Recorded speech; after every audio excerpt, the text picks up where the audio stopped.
Just for imagine, உங்களால் ஒரே ரூம்குள்ளே எத்தனை நாளுங்க அடைஞ்சு கிடக்க முடியும்? 1 டே, 3 டே, யாருன்னா இருக்கிறீங்களா? அதுவும் இல்லைனா 1 வீக். அமைதியாக்குது, ரொம்ப ரொம்ப அமைதியாக்குது.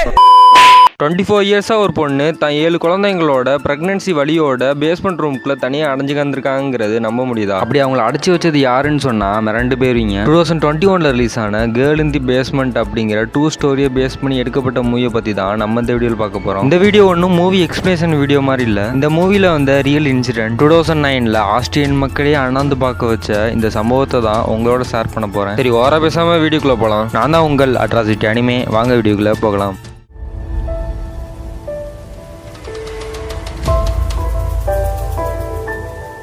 இந்த ஒரு ஸ்டோரி எங்கே ஆரம்பிக்குதுன்னு பார்த்தீங்கன்னா 1980s காலகட்டத்தில் ஆஸ்திரேலியாவில் ஃப்ரிஸ்டல் அப்படிங்கிற குடும்பம் வாழ்ந்து வராங்க. இந்த ஃப்ரிஸ்டல் குடும்பத்தை பொறுத்த வரைக்கும் அப்பா, அம்மா, 2 பொண்ணுன்ட்டு மொத்தமாக 4 பேர் இருக்காங்க. அதில் அவங்க அப்பா பேர் என்னன்னு பார்த்தீங்கன்னா ஜோசப். இவர் ஒரு ஸ்ட்ரிக்டான ஆளுன்னே சொல்லலாம். அவருக்குள்ளே ஒரு செட் ஆஃப் ரூல்ஸை வச்சுட்டு அதையே ஃபாலோ பண்ணுற ஒரு கேரக்டர். அது மட்டும் இல்லாமல் தான் பொண்ணுங்க எங்கே வெளியே போகணுன்னாலுமே 6 மணிக்கு மேலே வெளியே அனுப்பாத கண்டிஷன் போடுற ஒரு ஸ்ட்ரிக்டான ஃபாதராக தான் இவர் இருப்பார். இப்படிப்பட்ட அப்பாவோட ஸ்ட்ரிக்ட் அண்ட் ரூல்ஸ்லாம் கடைசி பொண்ணான எலிசபெத்துக்கு சுத்தமாகவே பிடிக்காது. எலிசபெத்தை பொறுத்த வரைக்கும் பார்ட்டி டூரிசத்துலலாம் அதிகமாக ஆர்வம் காட்டுற ஒரு பொண்ணாக தான் இருப்பாங்க. சின்ன வயசுலேருந்தே தான் அப்பா அம்மா தன்னை வீட்டை விட்டு வெளியே அனுப்பாததை பார்த்து இனி 18 வயசு மேலேயாவது இந்த உலகத்தையே சுற்றி பார்க்கணுங்கிறது அவங்களோட நீண்ட நாள் ஆசையாகவே இருக்கும். அதனாலே இவங்க ஸ்கூல் அண்ட் காலேஜஸில் நடக்கிற பார்ட்டி டூரிசம்லாம் அதிகமாக கலந்துக்கிற ஒரு பொண்ணாக தான் இவங்க இருப்பாங்க. அதனாலே என்னமோ இது சம்மந்தமாக அப்பாவும் பொண்ணுக்கும் எனி டைம் வீட்டில் வாக்குவாதம் நடந்துக்கிட்டே இருக்கும். இப்படியே காலம் போயிட்டு இருக்கப்போ தான் ஒரு நாள் வீட்டில் யாருமே இல்லாத சமயம் எலிசபெத்தும் அப்பாவும் தான் வீட்டில் இருக்காங்க. அப்போ தான் அப்பா கீழே ஒரு ரூமை க்ளீன் பண்ணணும், அதுக்கு உன் ஹெல்ப் வேணும்னு கேட்க அதுக்கு எலிசபெத் நான் ஹெல்ப் பண்றேன்னு சொல்லிட்டு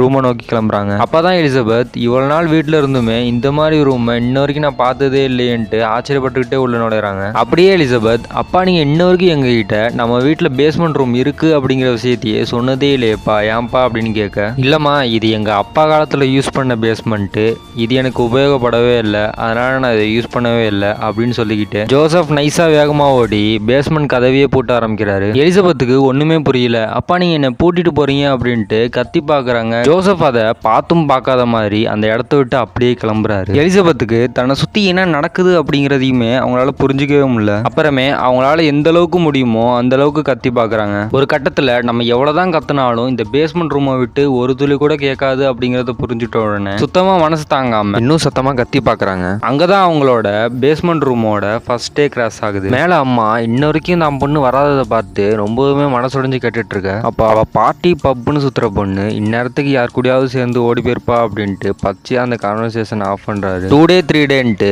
இன்ன வரைக்கும் யாரும் வராததை பார்த்து அங்கேயே மனசுடைஞ்சு படுக்க ஆரம்பிச்சிடறாங்க. 4th டே யாரோ வர சத்தத்தை பார்த்து நேரா ஒளிய ஆரம்பிக்கிறாங்க. யாருன்னு பார்த்தா ஜோசப் தான் வராரு. அவரை தட்டி விட்டுட்டு வெளியே ஓட ஆரம்பிக்கிறப்ப தான் தெரியுது இந்த பேஸ்மெண்ட் ரூமை பொறுத்த வரைக்கும் 2 டோர் இருக்குது. ஒரு டோரை கிராஸ் பண்ணாலும் இன்னொரு டோரை கிராஸ் பண்ணாதான் வெளியே போக முடியும்ட்டு என்ன பண்றதுன்னே தெரியாம நிக்க ஜோசப்னால மறுபடியும் இந்த ரூமுக்கு இழுத்துட்டு வர போடுறாங்க. அங்கதான் ஜோசப் எலிசபெத் கிட்ட, இனி இதுதான் உன் வீடு, இங்கதான் நீ இருக்கணும், இங்க இருந்து தப்பிக்கிறதுக்கு எந்த வழியுமே இல்லைன்னு சொல்லிட்டு எதுக்காக வந்தாரோ அதை பண்ண ஸ்டார்ட் பண்றாரு. மேல அம்மா தான் பொண்ணு இவ்வளவு நாள் வராததை பார்த்து போலீஸ் கிட்டே கம்ப்ளைண்ட் கொடுத்துருப்பாங்க. போலீஸும் அந்த கேஸை விசாரிச்சுட்டு இருக்க. இடையில ஜோசப் குறுக்காலப்பு வந்து, சார் அவ சும்மாவே வீட்லயே தங்க மாட்டா, எனக்கு தெரிஞ்ச யார் கூடயாவது ஓடி போயிருப்பான்ட்டு போலீஸ் கிட்ட சொல்ல, போலீஸு கொஞ்ச நேரம் யோசிச்சுட்டு இந்த ஊர் சுத்தி எதுவுமே தப்பா நடந்த மாதிரி தெரியல, எனக்கு தெரிஞ்சு ஜோசப் சொன்ன மாதிரி இருக்கலாம், கொஞ்ச நாள் கழிச்சு அவங்களே ஃபோன் பண்ணுவாங்க பாருங்கன்னு சொல்லிட்டு வீட்டை விட்டு கிளம்பிடுறாங்க. எலிசபெத்தும் இந்த ரூமை விட்டு எப்படியாவது தப்பிக்கணும் அப்படின்ட்டு எல்லா முயற்சியுமே எடுத்து பாக்குறாங்க. எல்லாமே தொழில தான் முடியுது. கடைசியில வேற வழியே இல்லையான்ட்டு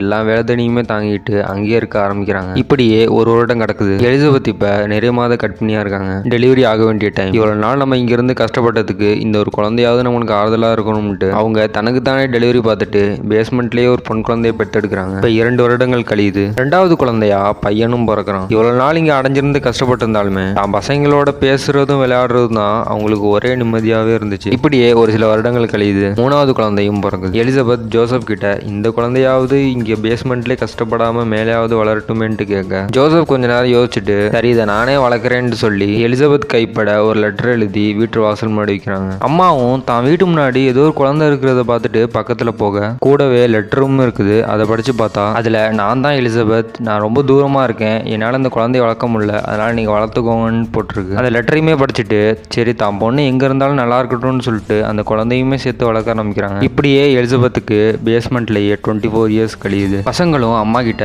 ஏமா இவ்வளோ நாள் இங்கே பேஸ்மெண்ட் ரூம்குள்ளேயே நம்ம அடைஞ்சு கிடக்குறோன்ட்டு கேள்வி கேட்க எலிசபெத்தும் சரி நீங்கள் நல்லா வளர்ந்துட்டீங்க, நான் சொல்ல வேண்டிய நேரம் வந்துருச்சுன்னு எலிசபெத் பசங்க கிட்ட இவ்வளோ நேரம் உங்கள் அப்பான்னு சொல்கிறீங்களே, அவர் வேற யாரும் இல்லை, எனக்கும் அப்பா தான். இன்னும் சொல்லணும்னா உங்கள் தாத்தாவும் சரி அப்பாவும் சரி ஒரே ஆள் தான் அப்படின்ட்டு சொல்ல பசங்களும் ஆடி போயிடுறாங்க. பெரிய பொண்ணுக்கு மூச்சு பிரச்சனையே வர ஆரம்பிச்சிருச்சு. அவங்களுக்கு ஆரம்பத்துல இருந்தே இந்த பேஸ்மெண்ட் ரூம்குள்ள அடைஞ்சு கிடக்கிறனால ஆஸ்துமா பிரச்சனை இருந்திருக்கும். அது இன்னைக்கு ஹெவியாக எலிசபெத்தும் ஜோசப் வருவதுக்காக காத்துட்டு இருக்காங்க. ஜோசப்பும் உள்ள நுழைய எலிசபெத் நடந்த எல்லாத்தையுமே சொல்லி ஹாஸ்பிட்டலுக்கு கண்டிப்பா போகணும்னு சொல்றாங்க. ஜோசப் என்னதான் ஆரம்பத்துல முடியாதுன்னு சொன்னாலுமே கடைசியில அவரும் ஹாஸ்பிட்டல் போறதுக்கு ஒத்துக்கிறாரு. 24 இயர்ஸா வெளி உலகத்தையே பார்க்காத எலிசபெத் தான் பொண்ணை ஹாஸ்பிட்டல் கூட்டி போகணும்ட்டு ஒரு வழியா வெளியே வராங்க. ஹாஸ்பிட்டலுக்கும் ஒரு வழியா கொண்டு போய் அட்மிட்டும் பண்றாங்க. ஹாஸ்பிட்டல்ல ஜோசப் பில் பே பண்ண போக எலிசபெத் இதுதான் நம்ம சாக்குன்ட்டு நேரா போய் நர்ஸுகிட்டையும் பக்கத்துல இருந்த போலீஸ்கிட்டையும் எல்லா விவரத்தையுமே சொல்ல ஆரம்பிக்கிறாங்க. போலீஸும் எல்லா விவரத்தையுமே கேட்டு ஜோசப் தடுத்து நிறுத்தி அவரை அரெஸ்ட் பண்ண ஆரம்பிக்கிறாங்க. பேஸ்மெண்ட்ல இருந்த மற்ற பசங்களும் போலீஸ் மூலியமா வெளியே கொண்டு வரப்படுறாங்க. 1984ல பேஸ்மெண்ட் ரூம்ல அடைக்கப்பட்ட எலிசபெத் 2008ல தான் வெளியே வராங்க. லிட்டரலி 24 இயர்ஸ் பேஸ்மெண்ட் ரூம்லயே அவங்க வாழ்ந்திருக்காங்க. ஜோசப்பும் எலிசபெத்துடைய ரியல் ஃபேஸ் இதுதான். உலகத்துல இந்த மாதிரி நபர்கள்லாம் இருக்காங்க அப்படிங்கிறத இந்த இன்சிடென்ட் மூலியமா தான் நம்ம தெரிஞ்சுக்க முடியுது. இப்படிப்பட்ட ரியல் இன்சிடென்ட் பேஸ் பண்ணி எடுக்கப்பட்ட மூவிஸ்லாம் உங்களுக்கு பிடிக்கும்னா நம்ம சேனலை சப்ஸ்கிரைப் பண்ணிட்டு சப்போர்ட் பண்ணி வச்சுக்கோங்க. இந்த மாதிரி இன்னொரு வீடியோவில் சந்திக்கிறேன். டேக் கேர், பாய் பாய்.